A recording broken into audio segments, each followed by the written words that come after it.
To answer your question, how can you be yourself at work or be authentic? There are expectations, and you need to decide how much of those expectations you want to meet. And you need to also, as a person, respect your integrity. The more you show who you are and the more vulnerable you are about it, the more people will accept it and respect it.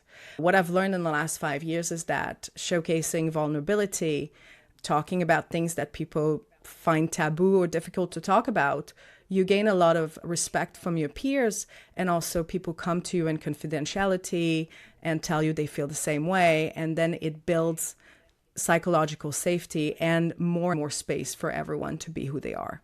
So it takes courage, but being vulnerable is actually the easiest way to be yourself at work and not sacrifice it.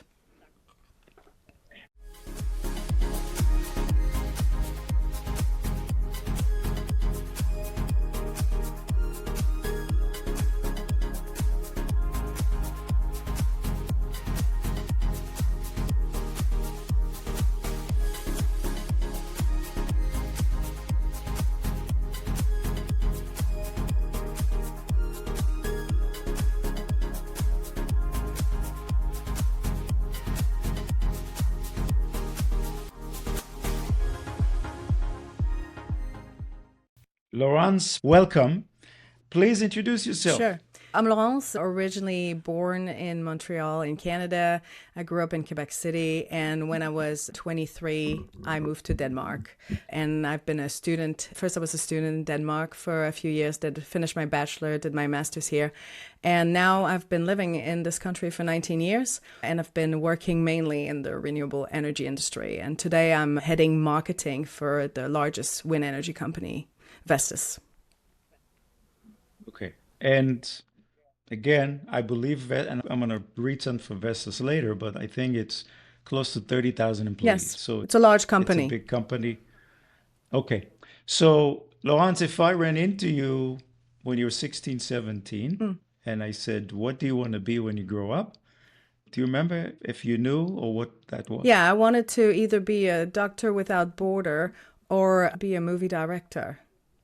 It was a very eclectic, but it was one or the other. And then I did end up studying film studies for a couple of years when I was 19 years old. So Which is a perfect opening for me because in the span of 10 years, starting around 2000, 1999, 2000, you went from, you like accumulated, I think the two sides of opposite ends, the creativity mhm. piece, which is where you started as in film and video editing.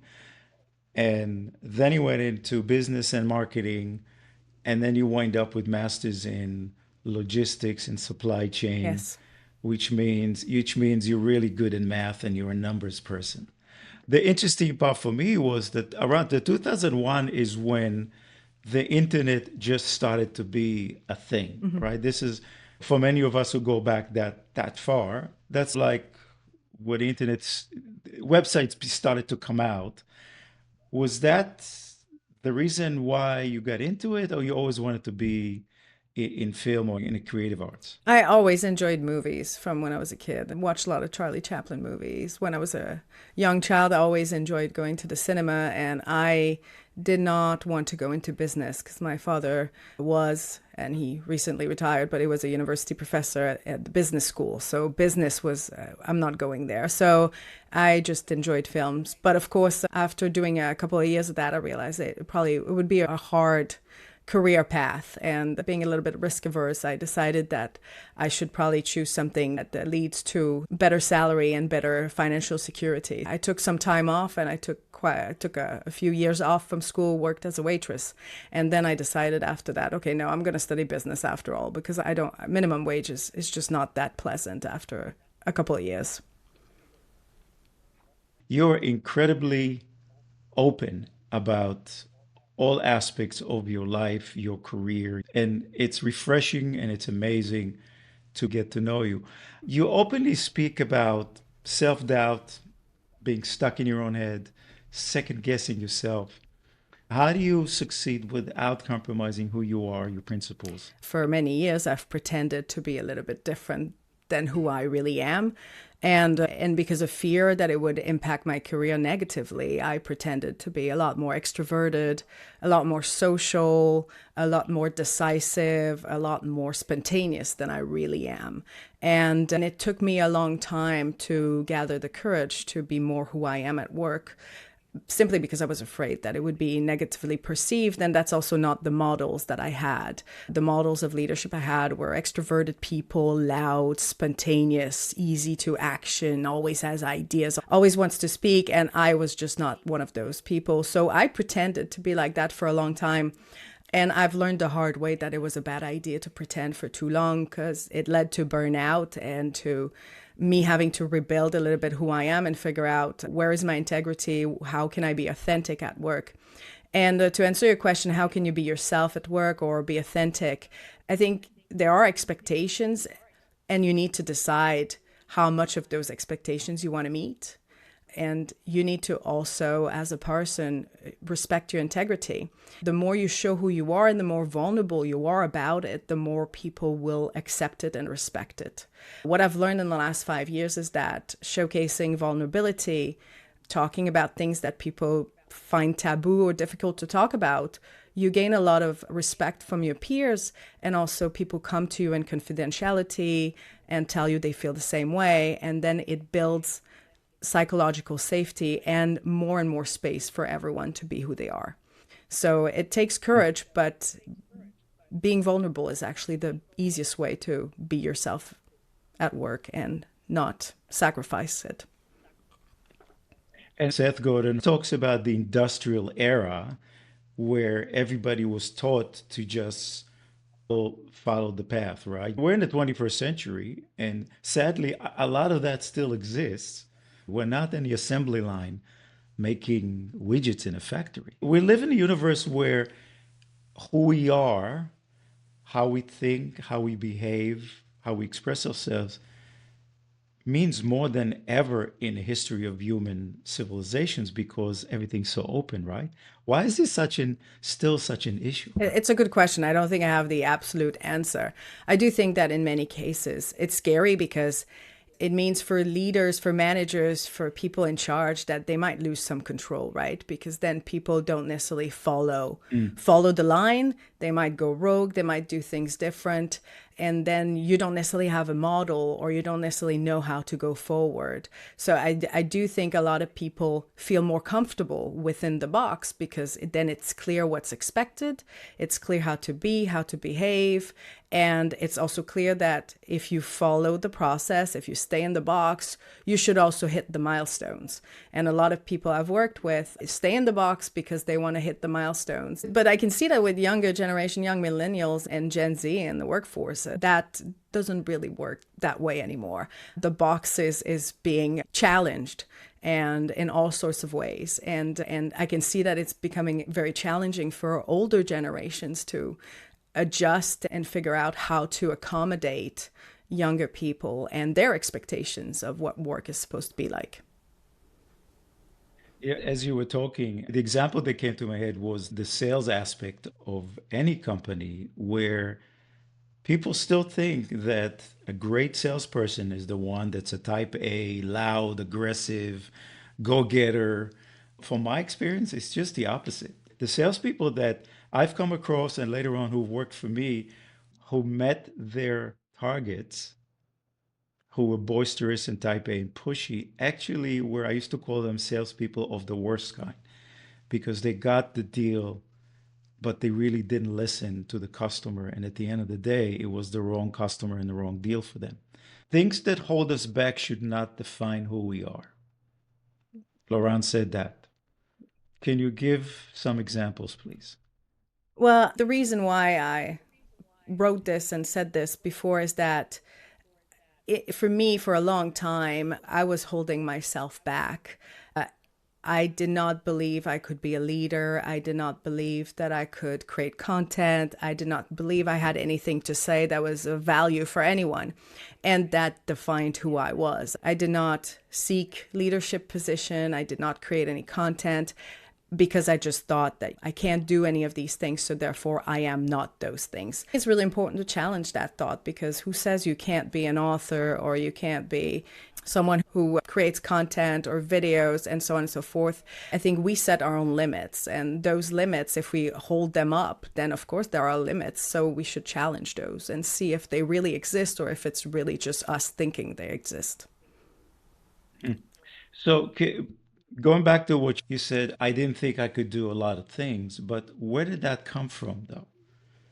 A lot of self doubt. I think a lot of not seeing myself in the models and in the people that I knew who were doing those Mm. things that I wanted to do, but I didn't think I could.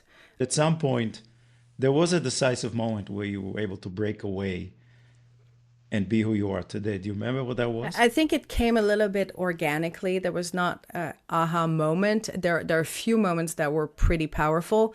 I negotiated with a manager 10 years ago to become a people leader, even though I didn't think I should do it or I could do it, but I did negotiate that. And I became a people leader, and I proved to myself that I could actually do it. A very steep learning curve, very difficult experience for the first six to 12 months. But so that helped. But I think if you really want to talk about a breaking point, I think there's really two. Having a burnout in 2020 during the pandemic really hit me hard. I had to rethink how I work and who I am and my entire identity. It was too tied to my job. Having a burnout really, I really had to work through resetting myself.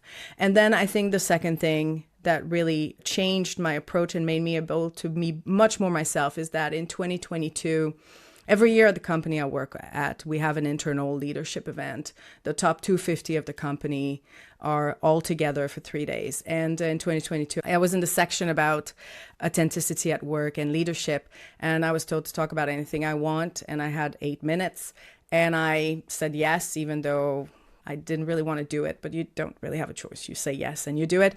So I went on stage and I did a speech in front of, I don't know, 70% white cis European men wearing a suit about what it was like to be queer, to be gay, working for a large company.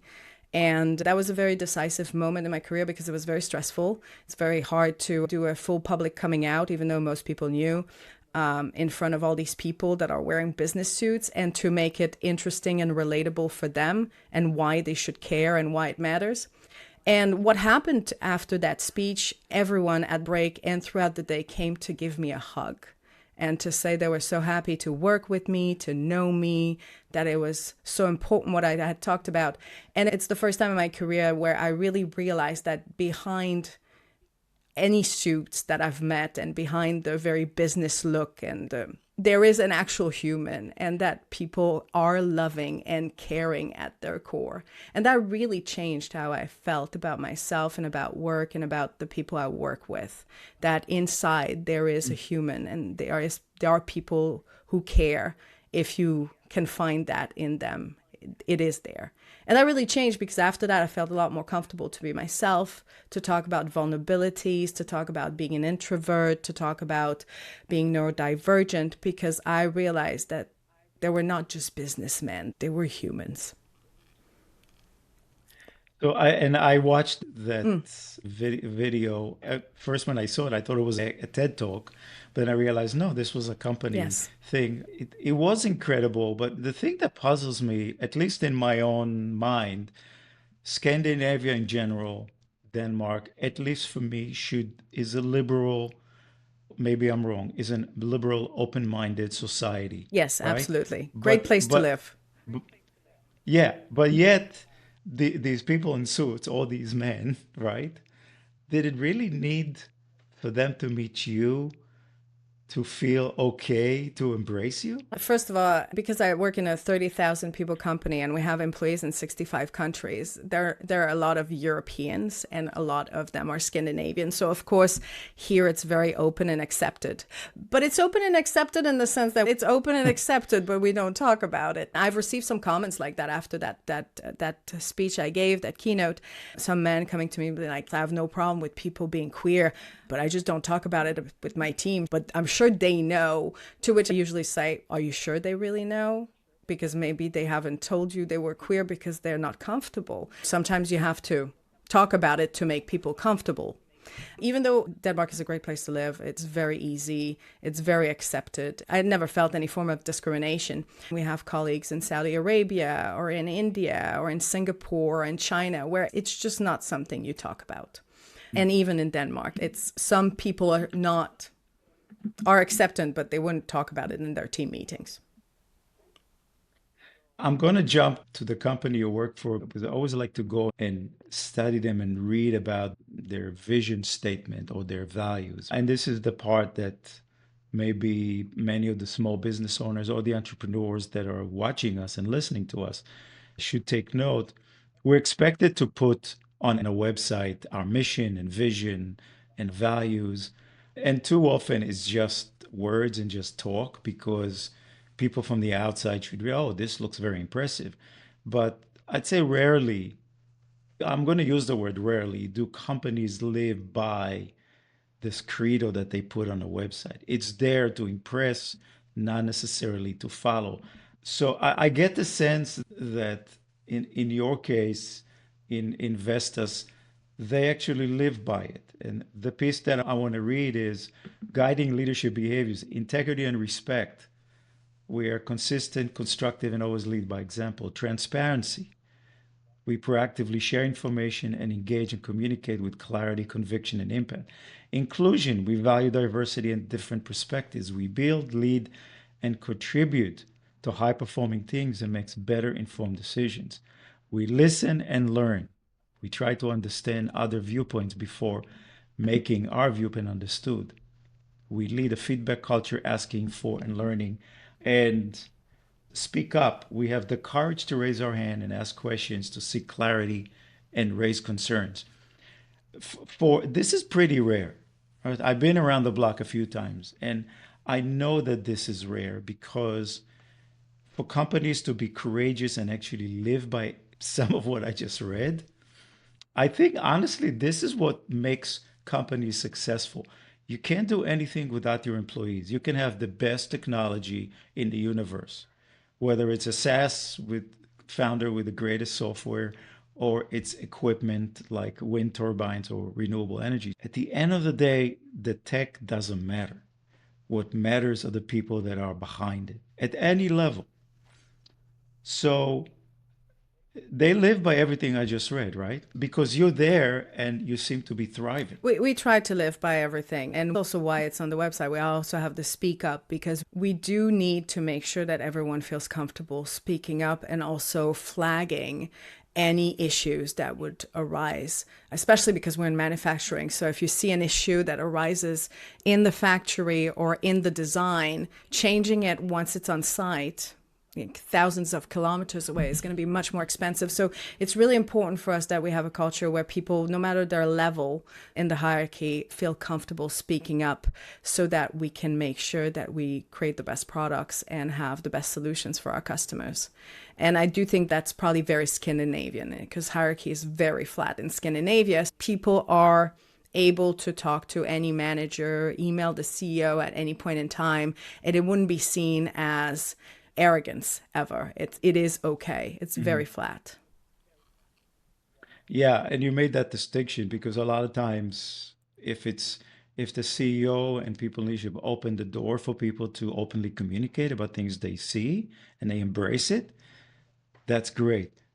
Way too often, somebody who's loud and communicates directly to management, at least in the US, in companies that I've seen, we would call them ass kissers, right? Yes.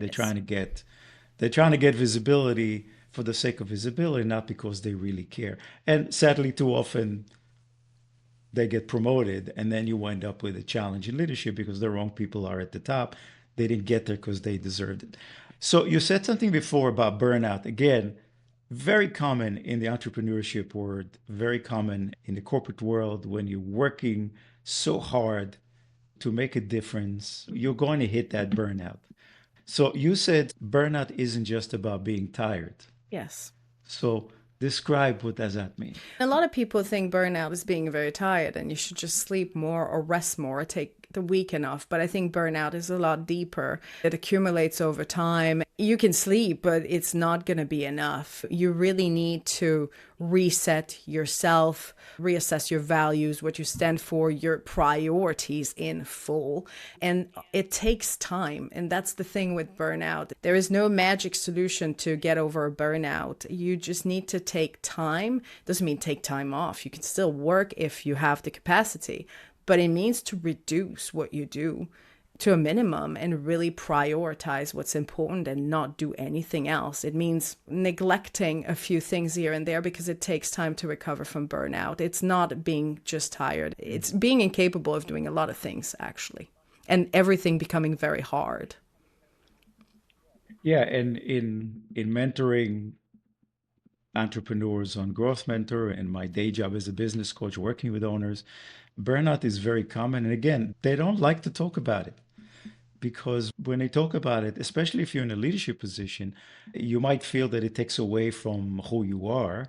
But as you've demonstrated throughout your life and career, being vulnerable and open about it is actually, on one aspect, it's therapeutic, but on the other side, it makes everybody feels at ease, Safer. right? Because safer, Yeah. because why? Because everybody goes through Yes. it. And then you say, oh my God, Laurence is feeling the same way I have. The first time I had a burnout in 2020, I didn't tell people. I just reduced my work, and it was during the pandemic, so I was working from home. So I managed to do the minimum that I had to do, and I also got a therapist, and I worked through a lot of things. It took me a year, but I also had somewhat of a burnout in 2024. I lost a friend to a tragic traffic accident. I lost my best friend, and I also went through a divorce. And this time around, I wasn't quiet about it. I did not talk to my employees and my peers every day about what I was going through. But I was very honest last August, last September, that I was going through a divorce. I just had lost a friend and my headspace was maxed out. And I would do the bare minimum, but I did not want to take time off because I didn't want to sit at home and just dwell on how I felt. I wanted to do something. So I did go to work every day, but I did only do the bare minimum. And I told my team and I told them that if you think I'm slacking too much or if you need more from me, you need to tell me. My headspace is maxed out. And my team has been very understanding. They've also seen a very big shift when I started to feel better earlier this year. But they've also were very supportive. And since then, people in the team have also said that they're not in a burnout situation, but now they feel very comfortable that if they've ever have to go through difficult personal times, there is room to say it and we can figure out a way to continue to work together through that. And that has been a very good lesson. And I've been very vocal about the importance of it's okay not to feel great at work and figure out how to still deliver without feeling overly pressured. Yeah, it's brilliant. The standard follow the path approach is leave your personal stuff at home when you walk through the front door. This is business, it's not personal. But it's nonsense because we're human beings and we feel and we act. And you can't, I don't know how anybody can turn something off when they walk through the lobby. You can't. So you might as well own it. And I used to tell my teams, you're entitled to have a bad day. Okay? Talk about it. Let us know you have a bad day. We'll try and accommodate it. You're not entitled is to take it out on other people, right? Or you're not entitled to disservice our customers because you're in a bad mood or because you're going through a divorce. That piece is not allowed, but you're entitled. We're all human beings. And I think that part of the vulnerability of not talking about it is my mother used to say the root of all evil in the world is jealousy. I think she was right. There are always people that are watching you, waiting for you to fail or to stumble. And if you are open and vulnerable and you say, I'm going through a divorce, that's why her head's not in it. That's why it's crap. So I think your approach is refreshing, but it's also productive, right? There's no secrets. Hey, I'm maxed out. I'll give you what I can. If you need more, let me know. Just understand I'm human. I have feelings. I'm going through something. Which brings me to the next one, leading while hurting. That's what we just talked about. And again, another common challenge for business leaders, for entrepreneurs. They have their own personal lives, they have their own issues, whatever that might be. What advice would you give to someone in that capacity who feels that because I'm the president and CEO of the company, I need to show up in a certain way, i.e., I can't be vulnerable? I think you're challenging that, right? Yeah, for sure. Because for a long time, I thought that I had to leave all my emotions at home and so on. But I also thought for a very long time that if I was vulnerable or if I showed that I was not feeling good, it would impact my career negatively, that I would be labeled as weak or that Laurence is great, but we can't give her too much because she could have another burnout or she could be incapable of delivering and so on. And I think that's completely nonsense. So therefore, I'm really keen on showing that to people, that you can still be a great leader even though you're hurting or you're having a hard time. You can still be a great leader because the first thing you need to do is to be vulnerable and tell people around you about it. You don't have to scream to everyone that you're not doing well. But I think it's leadership to show that. And it's also an opportunity as a leader to see how your team will react, because you will see the people around you, especially your employees. They might see this also as a way to step in and an opportunity for them to take on more responsibilities, not just in an opportunistic way, in a kind and generous way. But then you might also discover that some people had more capacity, had more abilities to lead than you thought, simply because you didn't have it. So in my case, that has happened. My team has really stepped up and really delivered. And I think that's also important for leaders, because then we give room to our teams to do more and to showcase that they can actually take on more than we've given them. Mm. I just thought about something that I used to say to my employers and to people I train in leadership. I said, everybody makes mistakes, everybody without exception. The difference is how well they hide it. And I think this is kind of what we're talking about, that I would take that sentence and say, everybody is human. The difference is how well they hide it. Mm-hmm. In your Yes. case, open book. This is who I am. You don't have to second guess me. This is what it's like. And I think that's an incredible, valuable lesson to anybody in leadership, particularly to people that own and run companies, that the people that work for you are human. They bring something to work every day. If you open the door for them to be vulnerable and to talk about it, what you get back in return is 10x of Yeah.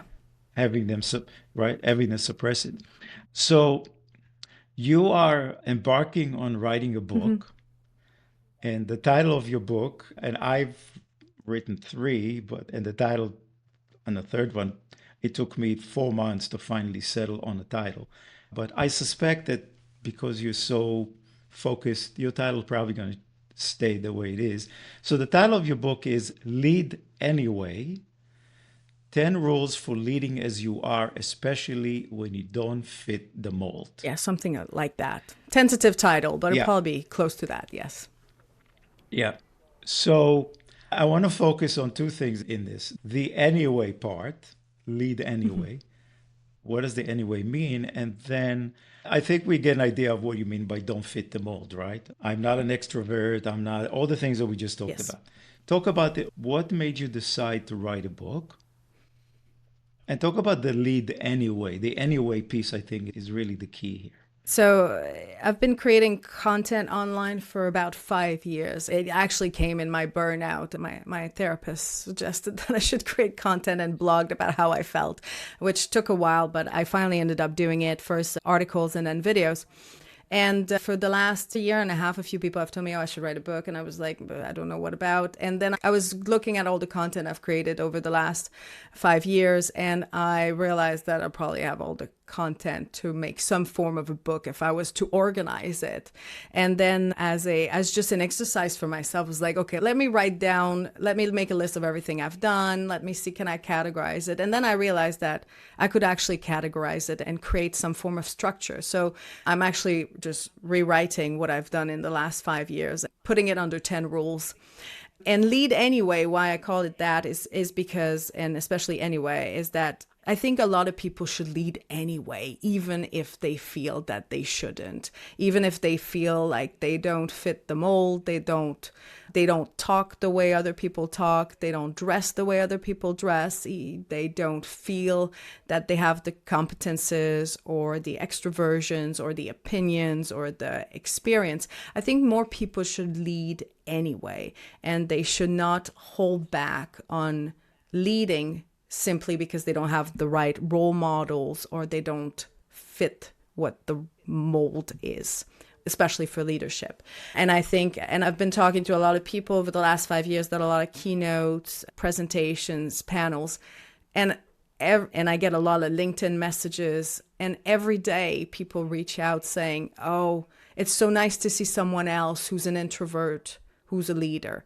So there is a huge gap there. Like, it's still hard to find leaders who are vulnerable, who are introverted, or might be neurodivergent, or might just be different. So that's why I decided to write the book, and that it's going to be called potentially Lead Anyway.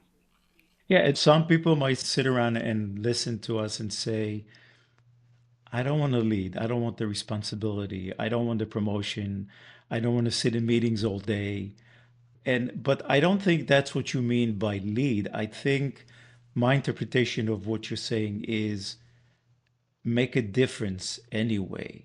Show what you can do.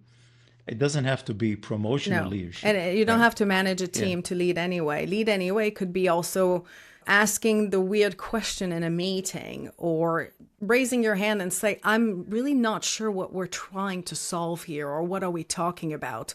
Because there are many meetings where people go to and you just sit there and you wonder, what are we really talking about? Because I don't understand anymore. And nobody says anything. It would be a courageous leadership step to just ask that question. So leading anyway is not necessarily about managing people or becoming a people leader or taking on a team. It could be also just in your day to day. Be yourself and be comfortable being who you are, even if you don't fit the mold and what people expect.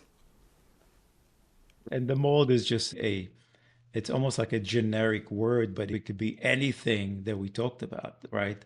You're not an extrovert, you are not neurodivergent, you're not gay, you're not black, you're not, whatever, all the stuff that we throw Yes. into what the stupid average expectation of this is what you should Mm-hmm. be. Just toss it all out. So when I was a graduate professor and had MBA students who were all working executives and managers and people there that took the MBA to be able to advance.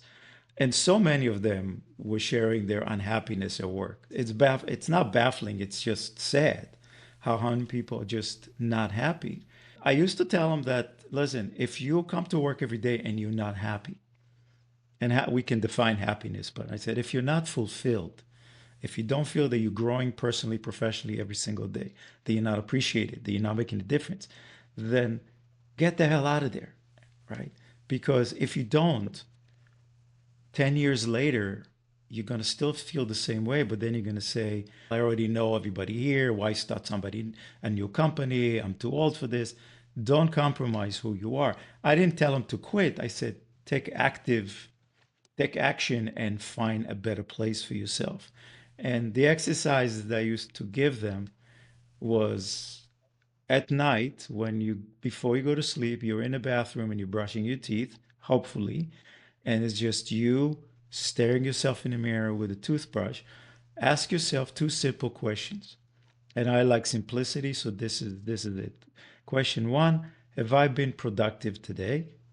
We could talk about what that means, but it could be I made a difference, right? Mm-hmm. And the second question is, did I make a difference in someone else's life? Because that's the human piece that I think that's why we do what we do, right? We can all follow a job description, but making the difference from a human perspective in any shape or form, at a little bit or a lot. So I said, if the answer is you've been productive and you made a difference, put a big smile on your face, go to sleep. If the answer is no, commit to at least making a difference tomorrow and changing it. And again, this is not about happiness because it's such a generic term, but it's personal fulfillment, being able to look yourself in the mirror and like who you are. So, Laurence, as you might know, I don't share questions with my guests because I want it to be a free flowing conversation. One question I meant to send you in advance. I apologize. I forgot because I studied you too much. Last question. If have you been in New York City? Yes. Okay, so you're in Times Square, huge billboards. I'm giving you one of them for Laurence to put something on there for millions of people to see that will make a difference and impact them. I think I would have to work on the phrasing because now it's very spontaneous. I'll probably polish it, but something along the line, be your weird, because we need more of that, or be weird. Mm, Something along the lines. I do think that people really are afraid of being perceived different, and my billboard would go along those lines, that it's okay to be different, to be enthusiastic for things other people don't care about, to act differently, to be different. And I think the world needs more of different people, not more of the same, especially and with the global geopolitical situation. So I would say be your weird, or speak up even if you don't feel like you should. Something along those lines. mm.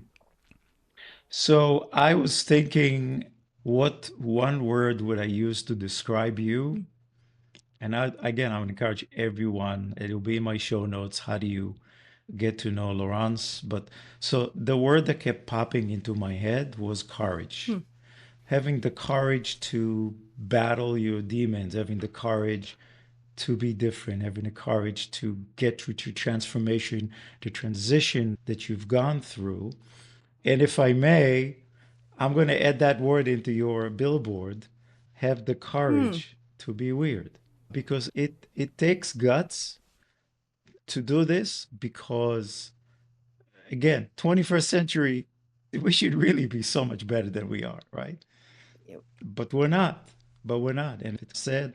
We could talk about why that happens another day.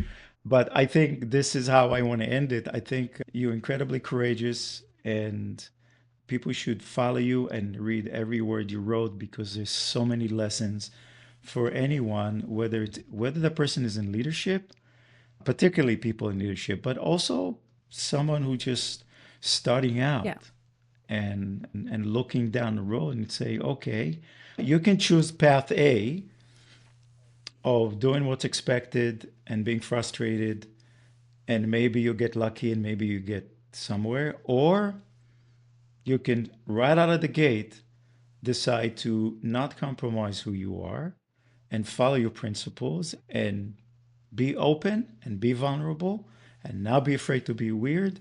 You use three terms, neurodivergent, just for people who might not be familiar with it.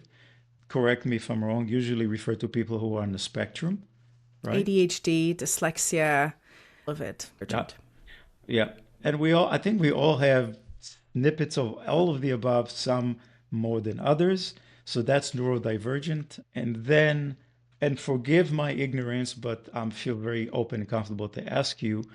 You said queer and gay. What is the difference between the two? Because again, we should know people that like me who not quite sure what that is. Queer is the broader term. Queer is the more all encompassing. And I often say queer because gay in the past has been mainly associated to men. It's mainly gay men, I see. not gay. You can say gay women, but usually that's lesbian. So I usually say queer because it's the all encompassing, meaning I'm part of the LGBTQIA community.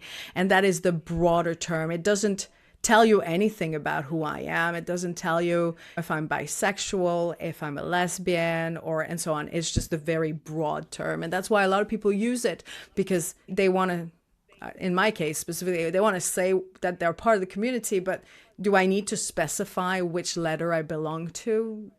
Probably not. So they're queer because that's a broader term.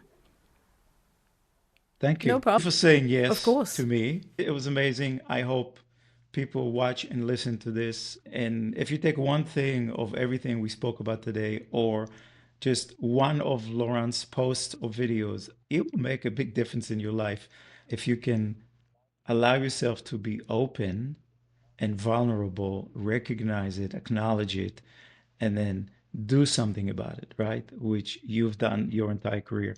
So I'm going to continue to follow you. And again, thank you so much for doing this. We're at 50 minutes, so it's not an hour. And I know I'm not going to trim much of this video, so it's going to stay around 50. Thank you so much again.